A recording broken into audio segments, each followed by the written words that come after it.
The moment her scalp yanked back and her knees buckled, everyone in the hallway froze. It wasn't just the sound of laughter that made the air go cold. It was the sickening pop of intention turning into assault. Lydia Chun had been tripped, mocked, and shoved before. But this? A hand twisted deep into her hair, pulling with enough force to make her gasp. It was the final trigger in a story 3 years in the making. Her knees didn't hit the floor. Instead, one precise movement shattered the silence. Noah and Bryce, two of the most feared seniors at Milltown High, never saw it coming. But to understand how a soft-spoken girl who spent her lunches alone in the art room ended up sending 2 football players crashing to the linoleum in front of 50 stunned students, we need to rewind. Back to when Lydia was still just a shadow in the hallway. Back to a promise she made after a tragedy no one talks about anymore. A promise not to fight, unless she absolutely had to. Tuesday morning, 7:58 a.m. homeroom buzzed with low chatter and sneaker scuffs. Lydia sat in the corner seat, hood up, sketchbook half open. She'd memorized her escape routes, sat with her back to the wall, and kept her earbuds in without playing anything, just in case. She knew where the cameras had blind spots. She knew which hall monitors looked the other way. You learn these things when you've been someone's favorite target since middle school. Heads up, mouse, Bryce had muttered yesterday, knocking her books from her hands. Today it was Noah, calling her cousin it, while tugging on her backpack strap. They weren't clever, just relentless. Most days she pretended not to hear. Most days she succeeded in shrinking small enough to avoid them. But everything had changed since last month. Since Ava Patel's locker went untouched for a week, flowers piling up beside it. Ava had been one of the few people who saw Lydia, who'd left sticky notes of encouragement on her desk after exams, who'd told her once during lunch, "You're not invisible. I see you." Then the taunts got worse. One day Ava didn't show up. Lydia never got to say goodbye, but she got to make a promise. Not to a person, but to a memory. Never again. No more silent observing. No more looking down when others looked on. She wasn't ready then, but she was now. Because while Noah and Bryce saw a girl with headphones and trembling fingers, what they didn't see were the Saturday mornings spent learning joint locks. The weeknight drills in her aunt's garage, her aunt who'd served in the Navy and trained in Hapkido. They didn't see the bruises Lydia earned practicing how not to be a victim. And they definitely didn't see the storm that was about to erupt in the middle of their perfectly predictable hallway. Lydia didn't want revenge. She wanted peace, quiet mornings with her sketchbook, walks home without shadows behind her, and a school where she could breathe. But peace wasn't something Milltown High offered girls like her. Not since the Ava incident. That week, the principal called it a tragic loss, then moved on by Monday. The bullies didn't. They just found a new target. Lydia wasn't Ava. She didn't wear bold eyeliner or speak her mind. She was the opposite, quiet, small, cautious. And yet, after Ava was gone, it was like a message had been sent to every predator on campus. No one will stop you. Lydia remembered the first time she felt it change. The shoulder check in the stairwell that knocked her sideways. The mocking note slipped into her locker that said next. Each time, she stayed silent, gripping her pencil tighter, sketching harder, trying to draw herself into another world. Her mom didn't know. Her teachers didn't notice. But her aunt, Detective Elena Chun, did. One look at Lydia's bruised shoulder over dinner, and she asked no questions. Just handed her a mouthguard and said, "We start Saturday." It wasn't some movie montage. Lydia hated every second of it. She wasn't strong, not fast, not loud. But her aunt didn't care. "You don't need to be angry," she told her one morning, showing her how to trap a wrist with minimal force. "You need to be prepared." And so Lydia trained in secret. Hapkido first, then breathing drills, then flexibility and body mechanics. Her body began to understand what her mind had always known, that survival wasn't about overpowering. It was about timing, precision, control. Still, she kept her head down at school. She wasn't looking for a fight. Not until that morning, when Noah and Bryce cornered her near the main staircase. They had a crowd this time, cheering juniors and freshmen recording with phones. Lydia felt her heart beat in her ears. "Let's see what's under the hood." Bryce laughed, reaching forward. She stepped back, but too late. Noah grabbed a fistful of her hair. "Gotcha, mouse," he sneered, yanking hard. Pain radiated through her scalp. Her body wavered, instincts colliding with her fear. Her vision blurred, but then she remembered the rule. Breathe. Drop low. Center yourself. Her feet shifted. Her left hand rose, not in panic, but with purpose. One movement. That's all it would take. They pulled the thread that unraveled everything. The hallway would never forget what happened next. But the girl at the center of it all had waited too long, lost too much, and trained too hard to stay a shadow any longer. Lydia Chun was about to stop being the quiet girl and start becoming the storm. Time didn't slow down. It sharpened. Lydia's breath steadied. Every footstep behind her, every gasp from the growing crowd, every vibration in the floor tiles snapped into focus. Her body was already moving before her mind had time to argue. Her left hand shot up and gripped Noah's wrist, not to pull away, but to anchor him. She bent her knees, twisted her torso, and rotated beneath the grip with precision her aunt drilled into her for months. With one pivot and a simple redirection of leverage, Noah's balance collapsed. His own pull became his downfall. A gasp shot through the hallway as the 6-foot senior crashed face-first into the floor, the slap of impact echoing like thunder. Lydia didn't follow up. She didn't need to. Bryce lunged immediately, maybe out of instinct, maybe to save face, but it was already too late. As he grabbed her hoodie, she turned inward, stepped under his arm, and dropped her center of gravity, executing a textbook shoulder throw straight from her Hapkido drills. Bryce flipped over her hip and landed hard on his back with a pained grunt, air knocked from his lungs. For a heartbeat, the hallway was silent. Lydia stood in the middle, hood still up, arms lowered at her sides. She hadn't shouted. She hadn't taunted. She had acted, with restraint, with skill, and only when given no other choice. Phones were still recording. Dozens of students stared, stunned. Some cheered. Some backed away. A girl from the sophomore class whispered, "Holy crap." A junior muttered, "She just destroyed them." Bryce groaned, still on the floor. Noah was trying to get up, confused and furious. "You crazy little freak," he growled, grabbing at her ankle, but Lydia stepped back and locked her stance. "Don't," she said softly. Her voice wasn't loud, but it carried. Her gaze locked with his. Calm, measured, controlled. "I'm not your entertainment. I'm not your target. I'm not your punching bag. And I'm not afraid of you anymore." Bryce cursed under his breath, but didn't move. A teacher finally burst onto the scene. Coach Delaney, red-faced and confused. What the hell is going on here? Dozens of voices erupted at once. They attacked her. She flipped them. She dropped both of them in like 5 seconds. Someone had already run ahead to the office. The assistant principal was on her way. Lydia knew what would come next: confusion, questions, maybe even threats. But for the first time, she wasn't afraid of being seen. The hallway had always been their stage. Today, it became hers. She hadn't started the fight, but she'd ended it. With one move. The office reeked of toner, stale coffee, and panic. Lydia sat in the same plastic chair she'd been sent to twice before, for being difficult, for refusing to de-escalate, for being too quiet to be trusted.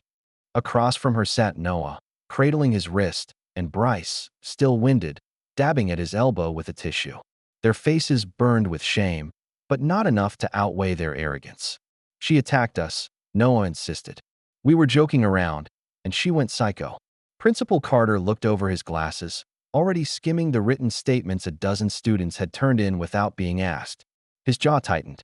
"Joking," he repeated flatly, "by grabbing her hair and trying to pull her to the ground." "It wasn't like that," Bryce snapped. People overreacted. Lydia didn't speak. She didn't need to. Her voice was in the footage that had already made its way across half the school. Coach Delaney had reviewed it 3 times and called it clinical.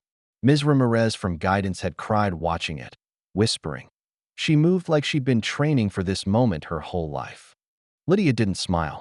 She wasn't proud, but she wasn't ashamed either. Principal Carter turned to her. "Ms. Chun, do you have anything you'd like to say before we proceed?" Lydia looked at him calmly. "I defended myself. I used the least amount of force necessary to stop them from hurting me." "That's exactly what I saw," said Ms. Harper, the district's student safety coordinator, who'd just walked in, phone still in hand. "In fact, I'd like to know why these boys weren't disciplined months ago. There are already 3 unresolved bullying reports with their names attached." Noah and Bryce turned pale. They were never proven, because witnesses were afraid. Ms. Harper cut in sharply. But they're not anymore. Today changed that. Lydia's heart pounded, not from fear, but from something else, power. Not the violent kind. The kind that comes from truth, from standing up, from knowing you did what was right even when the system failed you. My office will handle this from here, Harper added, pulling out a tablet. And I'd like to speak with Lydia's guardian.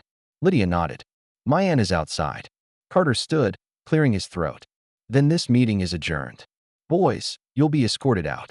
Your behavior today, and previously, will be reviewed for disciplinary action, including possible suspension or expulsion. Bryce cursed under his breath. Noah said nothing. The assistant principal entered to escort them out, but not before Bryce threw Lydia one last look. Half hatred, half disbelief. He didn't understand how a girl like her, quiet, invisible, could bring him down in front of the entire school. But that was the point. He'd never bothered to understand her at all. Lydia followed her aunt through the office hallway, still lightheaded from the emotional aftermath, but walking taller than she ever had. Detective Elena Chin wasn't the kind to fuss, but when she saw the redness at Lydia's scalp and the defensive posture in her shoulders, something flickered in her jaw. Did you lose control? She asked softly, as they stepped outside into the parking lot. Lydia shook her head. No, I used only what I needed to stop them. Elena nodded once, satisfied. Good. Because we don't fight to win. We fight to walk away. Word had already spread beyond the school. Students were texting screenshots of the fight footage, not to mock, but to celebrate. Hashtags popped up, hashtag hair pull fail and hashtag Lydia dropkick, followed quickly by hashtag Milltown Mouse no more. Lydia hated the attention, but something else stirred underneath, relief. Not because she was viral, but because the silence was finally broken. That afternoon, a girl from the sophomore class, Jamie Sinclair, approached her in the bike rack lot. She had a bruise beneath one eye and a look Lydia recognized instantly. Fear, trying to wear a brave face. Was it true?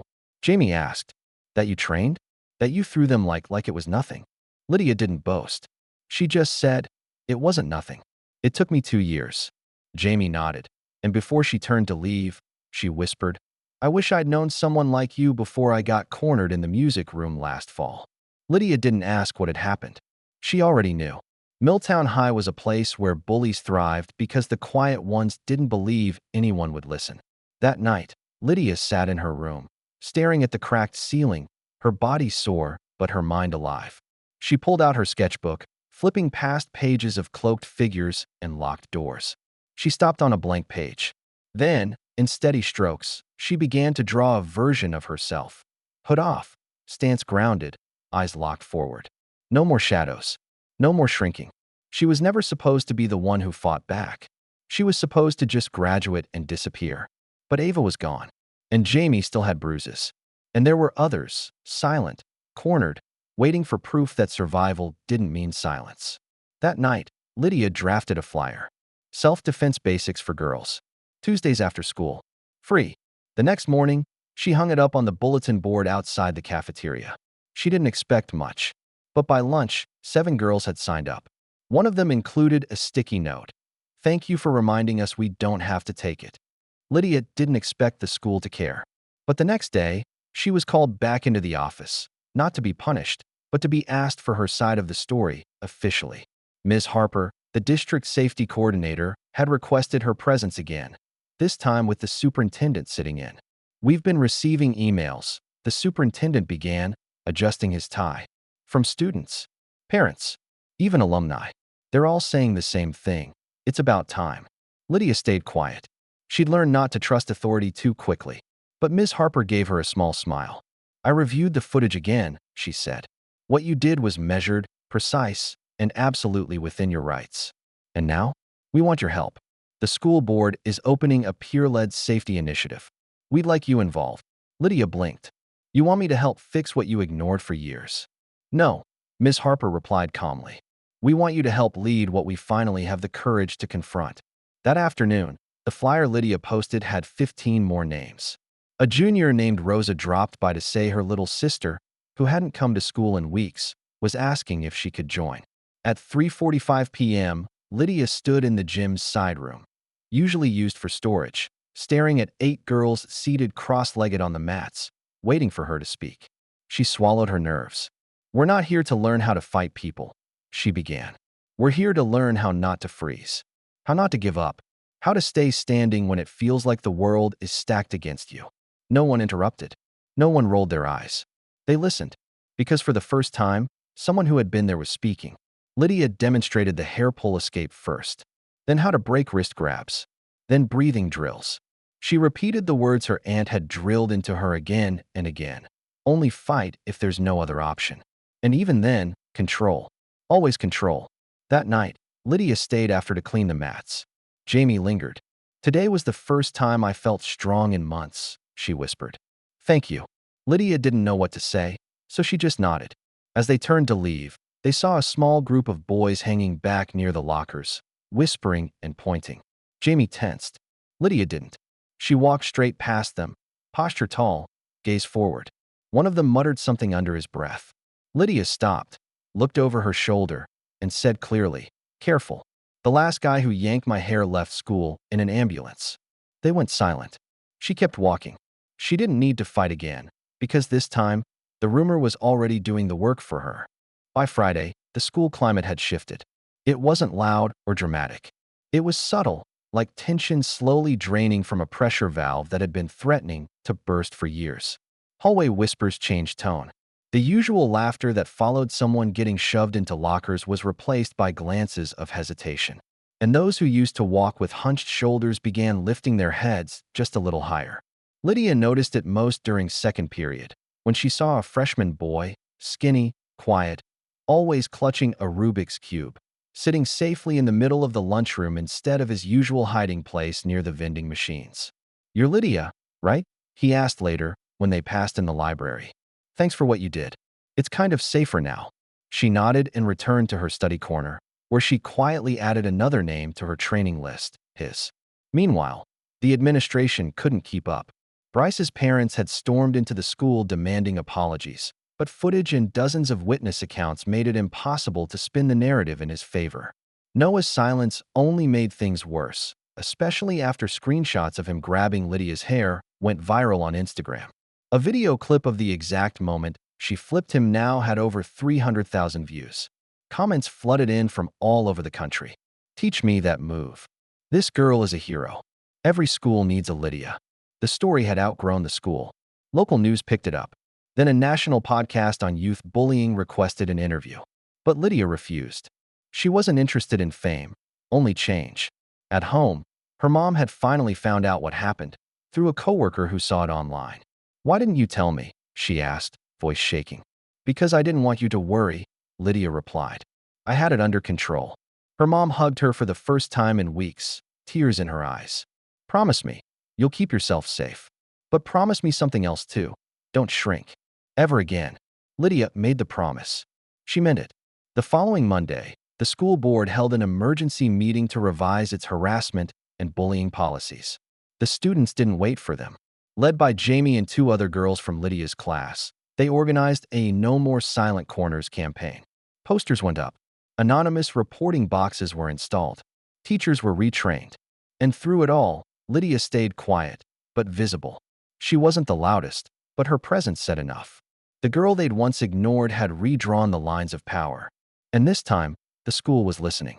It wasn't long before the principal, who had previously dismissed complaints as drama or teen angst, stood at a school-wide assembly, stumbling over an apology that came far too late. "We acknowledge our failure to protect students," he read from a paper, eyes darting toward Lydia in the front row. "And we are committed to creating a safer, more accountable environment moving forward." The auditorium was full, but quiet. Most students didn't care about his words. They cared about what came next. Then the mic was handed to Ms. Harper, who stood tall and steady. "You all know what happened last week," she said. "But what matters more is what happens now. We've created a new Student Safety Council, and the first person we asked to lead it said yes." She paused. "Lydia-chun, would you come up?" There was a beat of silence before the crowd erupted in applause. Not mockery, not pity, genuine respect. Lydia walked to the stage with calm certainty. The girl who once hid beneath her hoodie was now front and center. When she spoke, her voice wasn't loud, but it didn't need to be. "A few months ago, no one knew my name," she began. "Some of you still don't. And that's okay. I didn't do what I did to be seen. I did it because I was tired of watching people get hurt while everyone looked away. She glanced at the faculty. Some looked ashamed, others inspired. Fighting back doesn't always mean throwing someone to the ground. Sometimes it just means saying, enough. She let that settle. There are a lot of me's out there. Quiet students, overlooked kids, people who are just trying to survive. To them, I say this: you don't have to be loud to be strong. You don't have to be big to take a stand. And you are never, ever as alone as you feel. The room stood in unison. Even teachers rose. The standing ovation wasn't about one flipped bully or one viral video. It was about a shift, a signal, a new expectation. Lydia looked out over the crowd and saw more than faces. She saw stories, some like hers, some still unfolding. And somewhere in the second row, Jamie wiped her eyes and mouthed, "Thank you." Lydia nodded back. This was more than a moment. It was momentum. And the school, for once, was moving in the right direction. The aftermath didn't come without backlash. Bryce's father threatened legal action, calling Lydia a dangerous influence, and demanded she be removed from any school leadership role. Noah's parents tried to paint the incident as roughhousing gone wrong, ignoring the video evidence. But their complaints fell flat. The truth was too public, too undeniable. The school had already begun implementing new policies, clear definitions of harassment, required reporting from staff, and monthly student-led safety forums. And at the heart of it, without ever asking for it, was Lydia. Reporters kept calling. She declined every interview but one, a short piece with a local youth advocacy group where she emphasized the importance of training, boundaries, and choosing nonviolence until there is no other choice. "We don't fight because we want to," she said in the interview. "We fight because silence isn't always safe." Meanwhile, the after-school self-defense class was overflowing. More students were showing up, some curious, some cautious, some clearly trying to take control of their own fear. Lydia taught with quiet focus, showing them what her aunt had shown her: how to stay balanced, how to breathe under pressure, how to spot exits and defuse danger. "It's not about flipping people," she told them. "It's about flipping the script." Her aunt often watched from the back, arms crossed, pride etched into every line of her face. On one particular Thursday, a boy named Malik, tall, athletic, but shy, lingered after class. "My sister signed me up," he mumbled. "Said I needed this. I used to be the one pushing kids around. I didn't even realize what I was doing until I saw what you did." Lydia didn't scold him. She handed him a mat and said, "Then let's make sure you never forget." She was no longer just a defender. She was a bridge between the scared and the strong, the victims and the repentant, the unheard and the rising voices. When the principal offered her a plaque during an awards ceremony, Lydia accepted it but handed it back during her speech. "I don't need a trophy," she said simply. "What I need is a school where no one ever has to do what I did just to feel safe." The auditorium applauded, but Lydia wasn't listening for claps anymore. She was listening for footsteps, those of others stepping out of the shadows and walking toward something better, toward power, toward peace, toward change. It was a month later when Lydia stood outside the school gym, clipboard in hand, watching the latest wave of students shuffle into her now official after-school self-defense program. There were 23 of them, some familiar, others completely new. A few looked nervous. Most looked like she used to, heads low, shoulders tense, unsure if they belonged.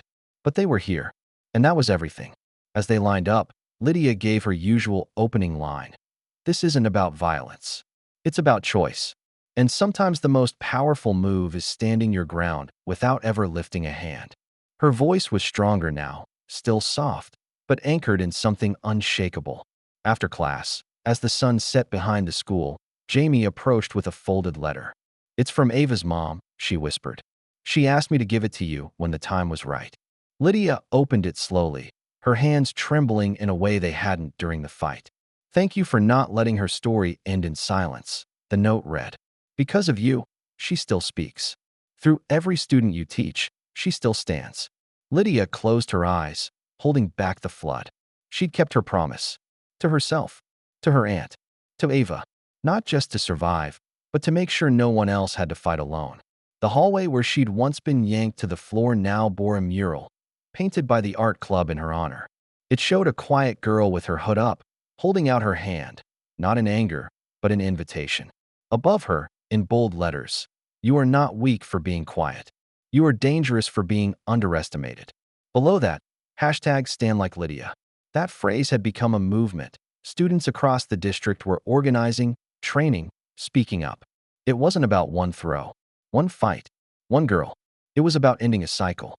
That night, Lydia walked home under a sky bruised with stars, her sketchbook under one arm. She stopped by the neighborhood community center, where her aunt was finishing a martial arts session for younger kids. "You ready?" Elena asked, tossing her a water bottle. Lydia smiled. "I was born ready. I just had to remember." As they left, Lydia looked back at the light still spilling from the center's windows. Her voice was no longer something she needed to find. It was something she gave to others. The girl they once called invisible had become a guardian, a symbol, a storm. But more than anything, she had become the proof that sometimes all it takes is one moment, one movement, to change everything. And once that change begins, there's no going back.